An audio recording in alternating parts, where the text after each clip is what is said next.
Hello and welcome to Germany in Focus, a news podcast made possible by members of The Local. This week, we're talking about the German love of lakes. We'll discuss a new European night train service that's just launched. The number of German citizenship applications has increased significantly recently. We'll talk about why, and we'll get into residency permit backlogs and the effect this is having. People with a migration background in Germany often have to deal with discrimination in their daily life. We'll hear from journalist Shelley Pascual on why the question, "Where are you from?" needs to be rethought. Lastly, we'll talk about some events happening in Germany this June. I'm Rachel Loxton and I'm in Berlin today with journalists Rachel Sternand Imogen Goodman. Hello, how's it going? Hi, great, thanks. Had a lovely bank holiday weekend. I went to Carnival on Sunday, a few open-air parties, which was absolutely amazing. It's so good to be doing stuff like that after the pandemic. I'm just feeling refreshed, but happy to be back. Nice, so you've recovered from the parties? Just about. I did need that Monday off, definitely. Good. And Imogen, I have to ask, how did you get on in your citizenship test last week? Yeah, I think pretty well. I won't actually get the results for another couple of months. They warned us not to be too impatient about it and said it was taking about 8 weeks at the moment. But I'm pretty confident that most of the questions were right. There was just one that I looked up afterwards on the date that the Berlin Wall was built that I think I might have got wrong. But, history questions, I think they're the hardest part of the test. Mm-hmm. And we do have an article that you wrote on the questions that you were asked. So we'll include that in the show notes. Exactly. You can avoid making my mistakes if you get the same questions as me, especially that Berlin Wall one. Are you well, Rachel? Yeah, I'm doing really well, Rach. I had a nice long weekend. My dad visited all the way from California. Hi, Dad, if you're listening to this. And it was nice to do all of the touristy things in and around Berlin, including visiting Hamburg and going to some of the lakes, which we're going to talk about soon. Yes, we are. So let's start off by talking about Germany's obsession with lakes, especially in the summer season. So we're recording this on Wednesday, May 31st. It's very hot outside. And those who haven't spent a lot of time in Germany might not be aware of how popular going to a lake is in summer. Is pretty much a national pastime. And Germany is actually home to more than 12,000 lakes. So let's start off with some more facts. Imogen, what can you tell us about Germany's lakes? Yeah, I mean, as you say, going to the lake in Germany is a national pastime. And I think of it a little bit like going to the seaside in the UK. It's just really not summer until you've had that experience and spent a day swimming and just sitting in the sun doing nothing. Mm-hmm. And eating ice cream. Eating ice cream, of course. Perhaps some hot dogs, if that's your thing. Or currywurst. But yeah, like you say, there are thousands of lakes in Germany and you can find them pretty much all over the place in every state. But by far the most famous lake district in the country is the Mecklenburg Seenplatte, which is described in English as the Mecklenburg Lake District. So this is just a really popular holiday destination from Germans, I think especially people in the northeast like Berlin. And even though the lakes in Mecklenburg aren't quite as breathtaking as some of the alpine lakes down south, it is a really pretty part of the country and there's plenty of beautiful forests, fields, completely unspoiled countryside. The other really cool fact about this area is that there are at least 600 interconnected lakes there. So it is absolutely ideal for a houseboating holiday if you like to have a change of scenery while sailing around the lakes. That said, the state with the most lakes is actually neighbouring Brandenburg, which has around 2,900 lakes across the state, compared to around 2,000 in Mecklenburg, Western Pomerania. So if you live in the northeast, you are absolutely spoilt for choice. The other thing to know is that there's quite a funny debate raging over which of Germany's lakes is actually the largest. So Bodensee, or Lake Constance in Baden-Württemberg, would be the obvious answer. It spans about 536 square kilometers and it's 254 meters deep. So this is just a massive lake. But since part of Lake Constance actually belongs to Austria and Switzerland, some people argue that the real biggest lake in Germany is Müritz in Mecklenburg, although it only has a surface area of around 117 square kilometers, so it's a fair bit smaller. Amazing. We love these facts.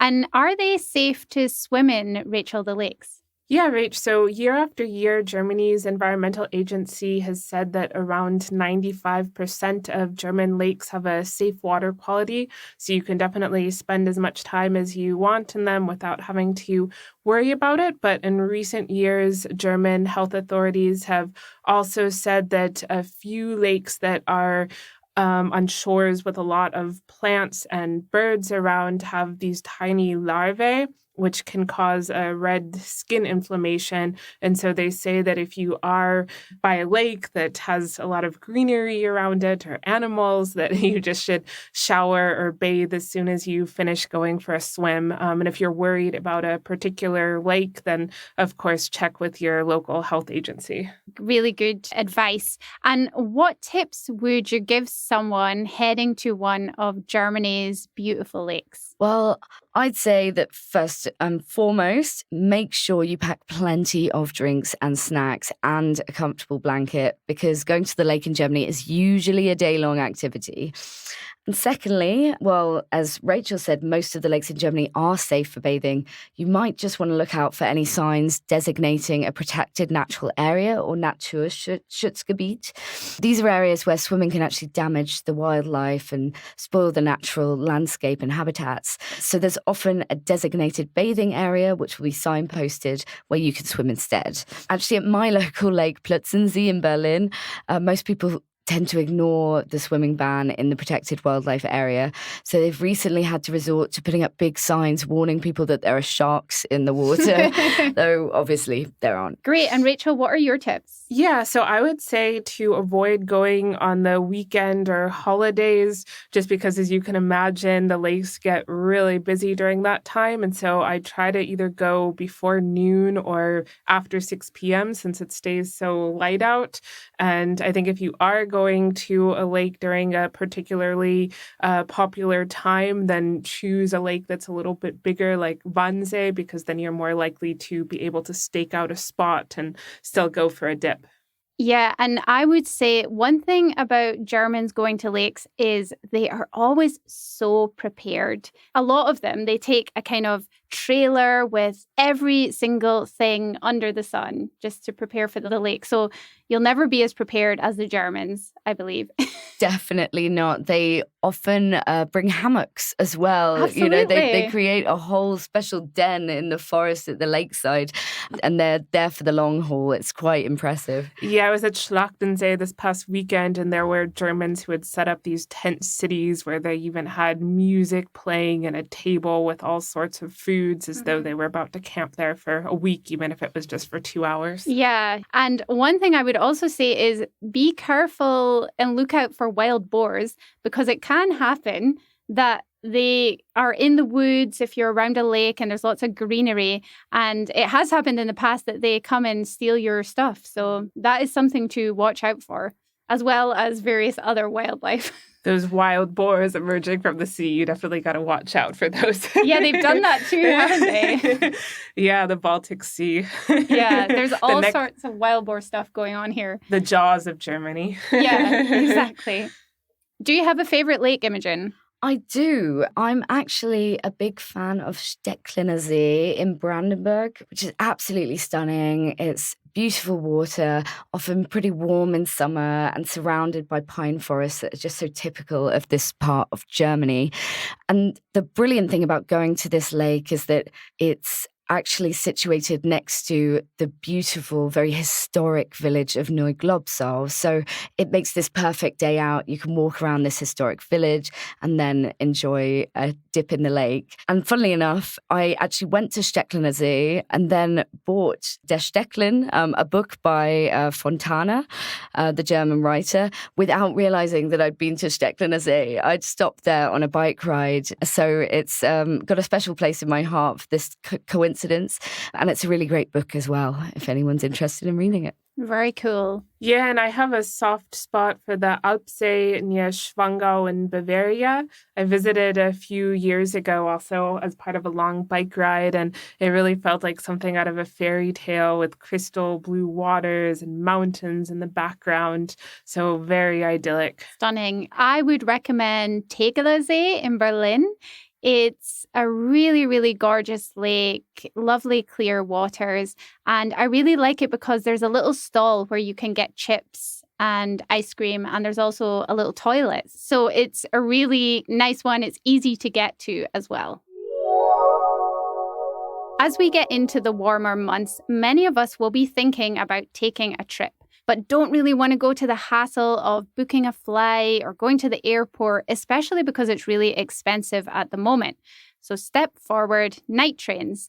And a new service has just launched that should make it easier to get around Europe and even to the UK. Imogen, can you tell us more about the European Sleeper? I can. And I have to say that this is primarily great news for Berliners because we finally get a night train that offers a direct service from Berlin to Brussels, which stops at Amsterdam, Rotterdam and Antwerp along the way. So at the moment, the European Sleeper is only set to run on alternative days of the week. It departs from Brussels somewhere between 7 and 9 p.m, depending on the day, on Monday, Wednesday and Friday evenings, arriving in Berlin around mid-morning. And it departs from Berlin on Tuesdays, Thursdays and Sunday evenings, generally a little bit later, and arriving in Brussels around 9 a.m, depending on the service you choose. So you can expect the journey to take a good 12 hours or so, but you can book either convertible seats or beds in little cabins to get some sleep along the way.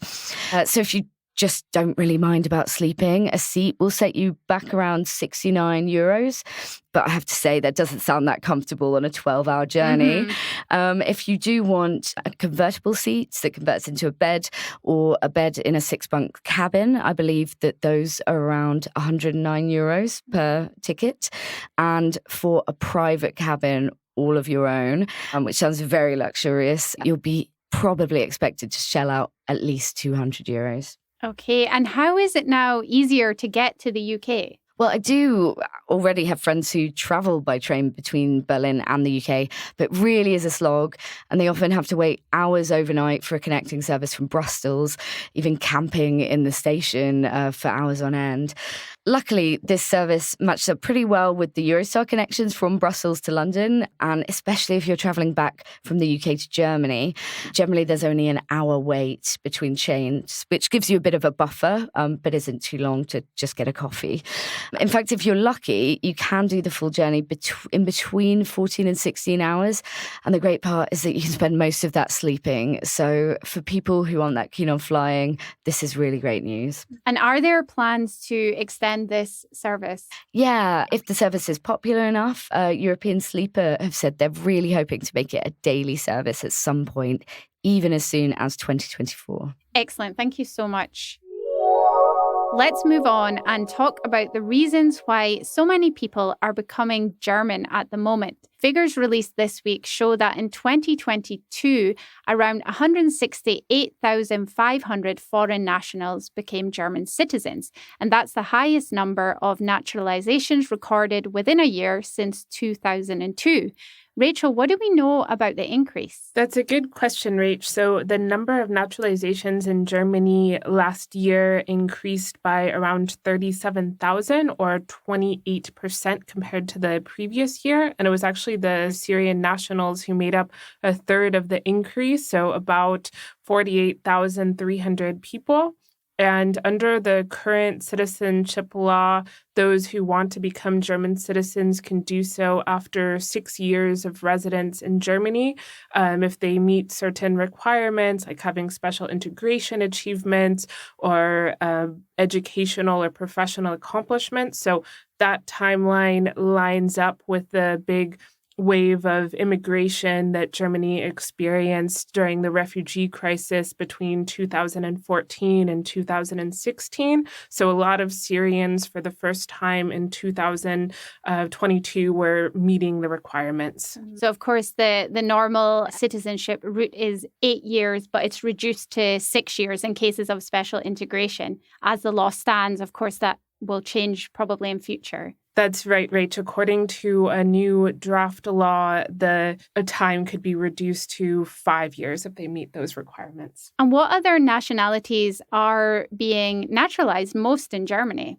So the next largest groups being naturalized were Ukrainians, followed by nationals from Iraq and then from Turkey. But all in all, people with 171 different nationalities belong to the group that were nationalized last year. And of course, there were a lot of Brits who were receiving German citizenship. In fact, in 2022, 2,315 Brits also got German citizenship, which was a big spike compared to a decade earlier when only 325 did. And not surprisingly, since 2016, when Brexit was announced, there have been several thousand every year.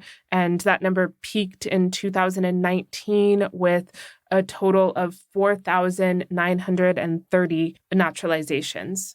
Wow, so many people wanting to get their German citizenship after Brexit, and then they'll be in the EU again.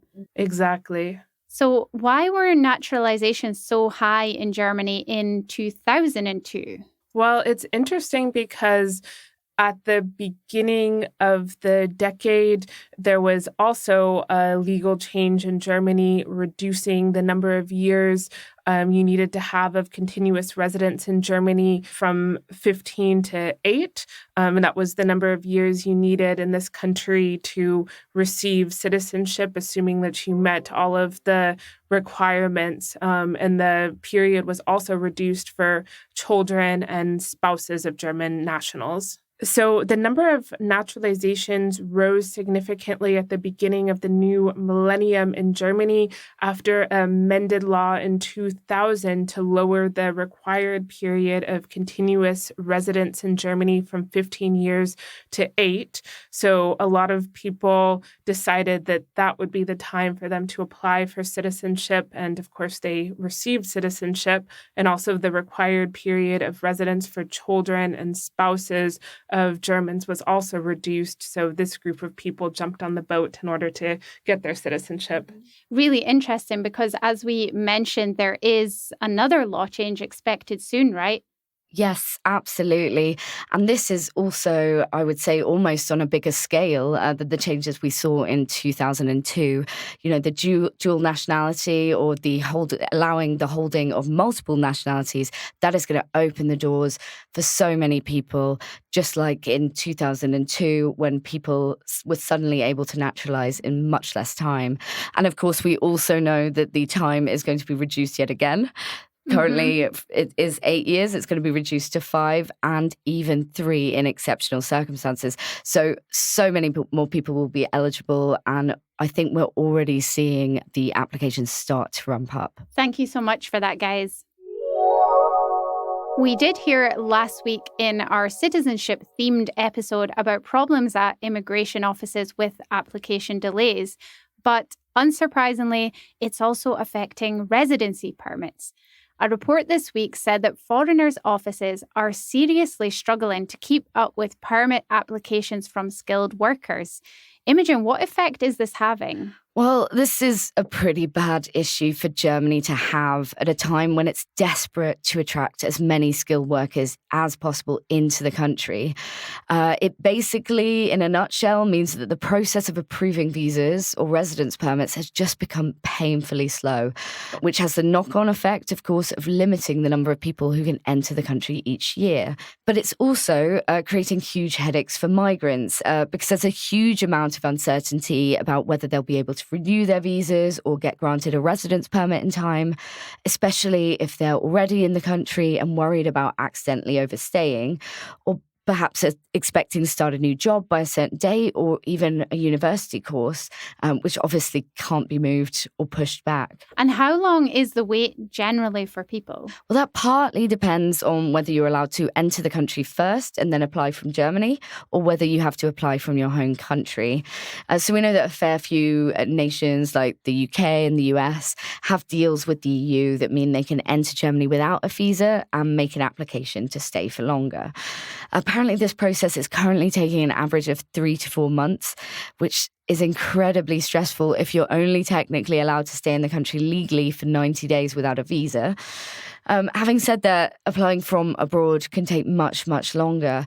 So people from, for example, India or China are facing really, really long waits before they can make the move to Germany and start their new job or their new life. And what is Germany doing to try and attract more skilled workers, and why? So we've talked before about the upcoming Skilled Immigration Act, which is kind of the cornerstone of this attempt to bring in more skilled workers.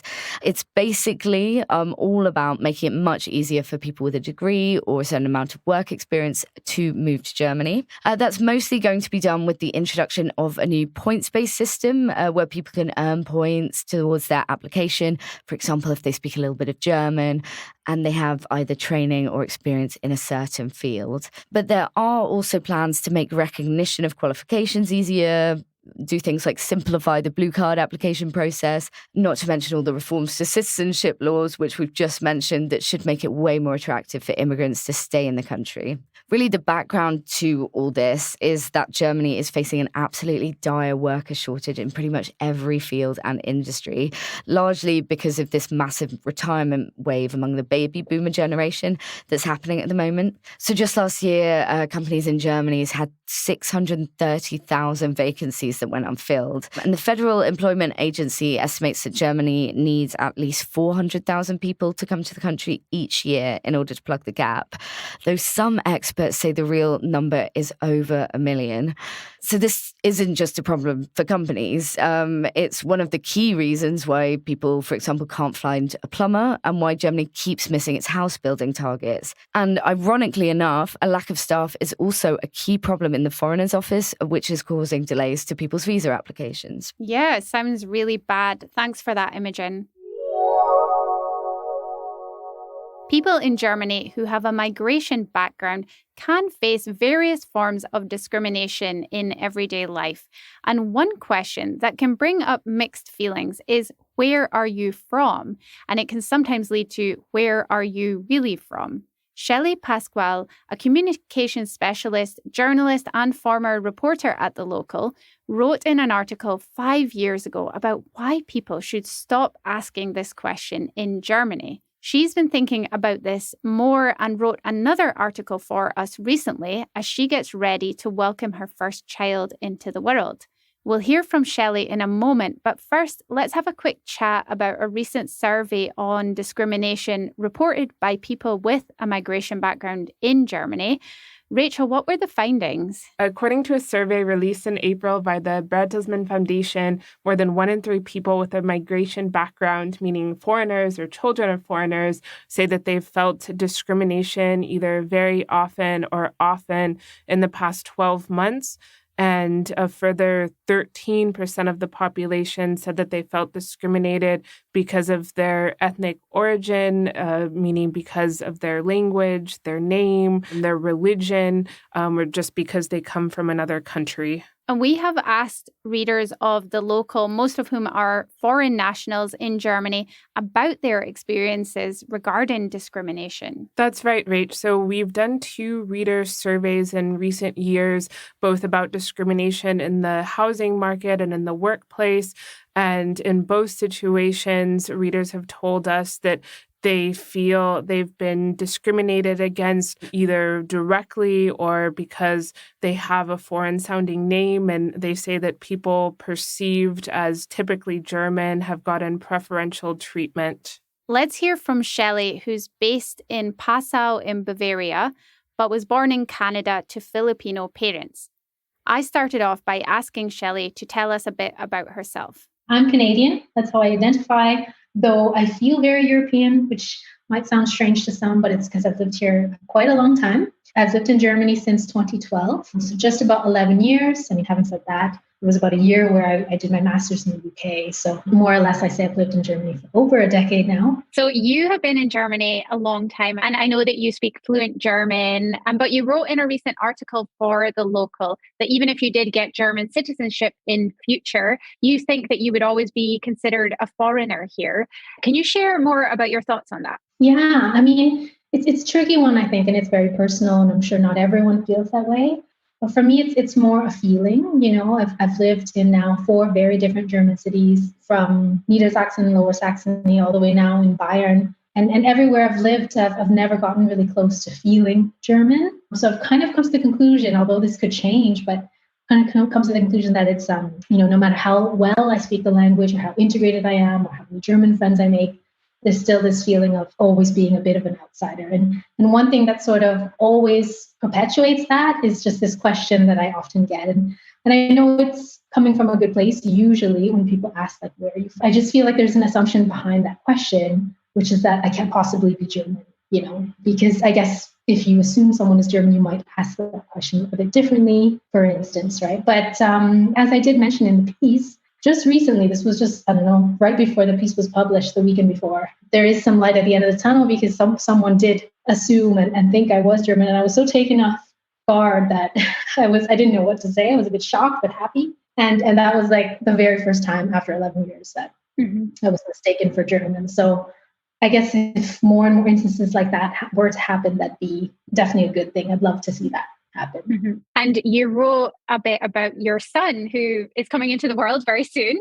What do you hope for his experience regarding identity and the way people deal with it here? Yeah, I mean, it's really, I think, superficial to say, because I think it's a bit more of a bigger thing. But of course, if we look at this question, one thing I do hope is that he isn't asked this question. Where are you from? Where are you actually from? Just people trying to get a sense of why he looks the way he does. I hope he doesn't get that question, but I am skeptical. I'm pretty sure he will, just based on what I hear from other people who have German kids here, kids of color, even that go to schools that are very multicultural in Berlin, for instance. It's something you just can't seem to avoid no matter where you live in Germany. But the bigger picture would be, of course, that I hope he is just accepted, right? And he feels like he belongs. And you could argue that, even if he is asked that question, he could still feel like he belongs. So that's something I would not be able to know or predict. And kind of, I guess I would stay optimistic that were to happen in that way. Yeah. And you've been chatting with some people who have a migration background in Germany. What are their experiences, or what's been the reaction to your story? Yeah, so I was kind of surprised that a lot of people got in touch, and even people who have German kids that don't live in Germany anymore, where people ask, hey, where are you from? And then it's really hard for them to describe. But one story that sort of stood out to me the most is a friend who recently moved back to the UK. So we met when I lived in Munich, and she was also living there. And she told me that one of the big reasons why they moved back to the UK is so that they could have their child in a more multicultural society. And that even the fact that she now has German citizenship, dual, British, German, she just, it's hard for her to picture bringing up her child in Germany for that reason, that she always kind of felt like a foreigner and that it was never enough, even for her. So although I'm not yet a German citizen, I hope to be one day dual, but I can't, unfortunately, yet. But it was really, really like, wow, that really stuck with me. And it resonates with me a lot how she feels. Do you think Germany has become more accepting of people from diverse backgrounds over the time that you've been living here, Shelley? I mean, I would definitely say a lot has changed in the past over a decade. It's not the same place it was in 2012 for sure.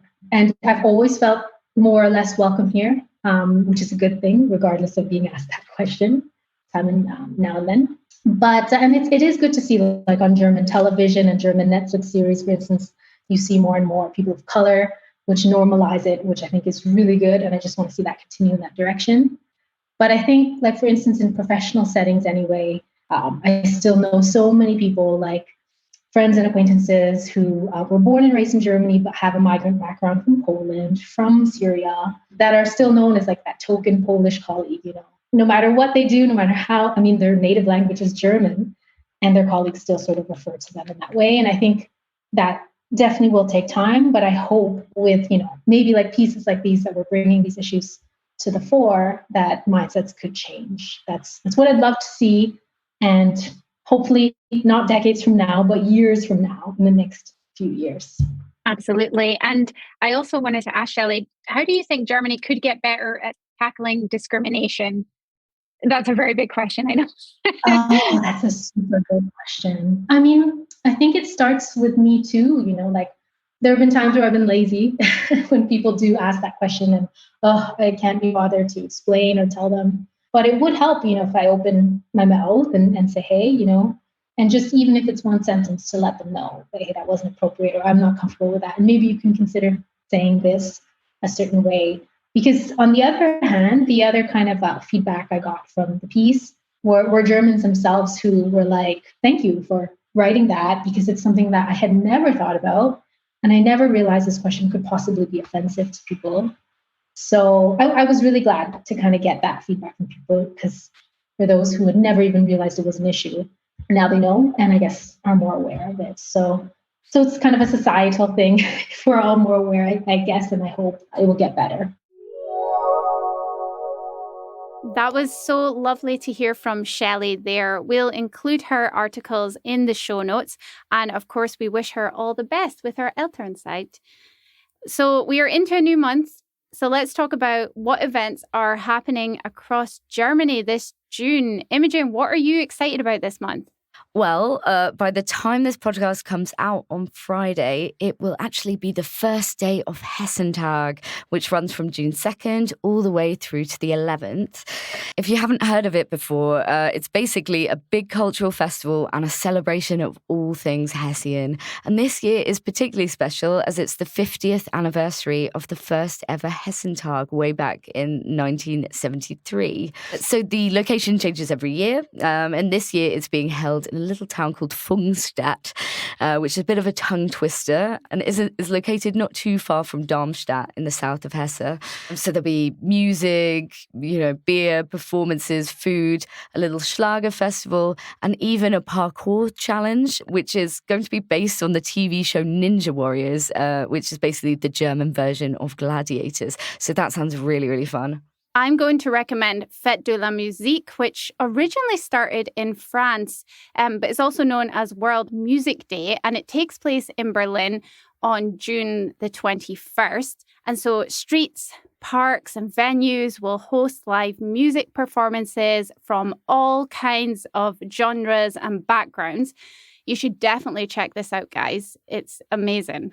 I love Fête de la Musique. It's one of the highlights of the calendar in Berlin. And it's great because whatever area you live in, you can always find something going on because it's, of course, all over the city at different pubs, as you say, parks. Mauer Park is always good fun. So, yeah, great suggestion. Absolutely. And sometimes there are just performances, they pop up out of nowhere. Just someone starts playing music and it's just like a good vibe. Definitely. Yeah, the city comes alive with music. I'm going to talk about my event, which is also a music festival, but a very different type of music festival because it's celebrating the composer Bach. And he was not born in Leipzig, but that's where he was a famous composer for many years. And this festival is coinciding with the 300th anniversary of when he made his first appearance there. And so to celebrate. There's going to be 150 events with renowned international musicians and groups who will honor his legacy. And they're also going to be taking place all over Leipzig. Amazing. That sounds brilliant. When is that taking place, Rachel, did you say? It's going to be taking place for 10 days, so the 8th of June until the 18th of June. Brilliant. So that's it for this week. Thank you to all our listeners, and we will add links in the show notes for the stories we've been talking about. This week's panelists have been Imogen Goodman and Rachel Stern. Our guest was Shelley Pascual, and our sound engineer is Rhys Edwards. We hope you enjoyed listening. Please leave a review or a rating and follow us wherever you listen and get your podcasts. And we will be back next week. Until then, take care.